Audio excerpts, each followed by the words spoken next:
Welcome to Sahara creations. ஒரு auto man ஒரு மாத கர்ப்பிணியை ஆட்டோவில் ஏற்றிட்டு வந்தாராம். அப்போது ஹெவி ரெயினாக இருந்து தான் அந்த அம்மா ஆஸ்பத்திரிக்கு உள்ளே போகணுன்னும்போது ஆட்டோ மேன் தன்னுடைய கொடையை கொடுத்து இந்தாங்கம்மா உள்ளே எடுத்துன்னு போங்கன்னு. ஐயா, நான் உங்களுக்கு எப்படி நான் ரிட்டர்ன் பண்ணுவேன்னா, இது யாருக்கு தேவையோ அவங்களுக்கு நீங்கள் கொடுங்க அப்படின்னாராம். ஸோ அந்த அம்மா ஆஸ்பத்திரி உள்ளே நுழையும் போது ஒரு முதியவர் வந்து நின்றுட்டு இருந்தாராம். மழை நின்ற பிறகு போகணுன்னு. ஐயா, இந்தாங்க கொடை வச்சுக்கோங்க, நீங்கள் பஸ் ஸ்டாப்புக்கு போகிறீங்களா? ஆமான்னு. அம்மா, நான் எப்படிம்மா உனக்கு ரிட்டர்ன் பண்ணுறதுன்னா, யாரெல்லாம் தேவையானவங்களுக்கு இதை கொடுங்க ஐயா அப்படின்னு அவர் வந்து எடுத்துகிட்டு வந்துட்டே இருந்தாராம். பஸ் ஸ்டாப்பில் நிற்கும்போது பக்கத்தில் ஒரு அம்மா பூ கட்டிட்டு இருந்தாங்களாம். அந்த அம்மா மழையில் நினையதை பார்த்துட்டு பஸ் வந்துட்ட உடனே அந்த கொடையை அந்த அம்மா கையில் கொடுத்துட்டு, இந்த அம்மா மழையில் நினையாமல் வச்சுக்கோங்கன்னு. ஐயா, நான் உங்களுக்கு எப்படி கொடுப்பேன், யாரானா நீடி பீப்புள் வருவாங்க அவங்களுக்கு கொடுங்க அப்படின்னு. இந்த அம்மா பூவெல்லாம் கட்டிட்டு கூடையில் எடுத்துகிட்டு வரும்போது ஒரு பாப்பா வந்து மழையில் நனைஞ்சிட்டே வந்ததுதான்.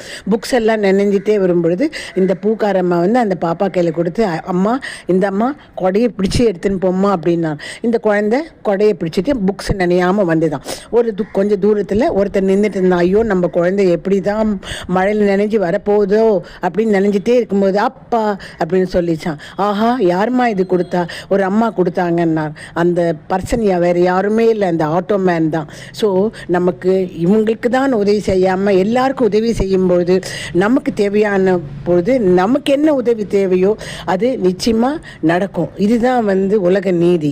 So we must help wherever possible, whoever they may be. யாராக இருந்தாலும் எங்கே நம்மளால் உதவி செய்ய முடியுமோ அது செய்யும் பொழுது நமக்கு ஆனந்தத்தை தரும். உதவி வாங்கிக்கிறவங்களுக்கு ஆனந்தம் தரும். தேங்க்யூ.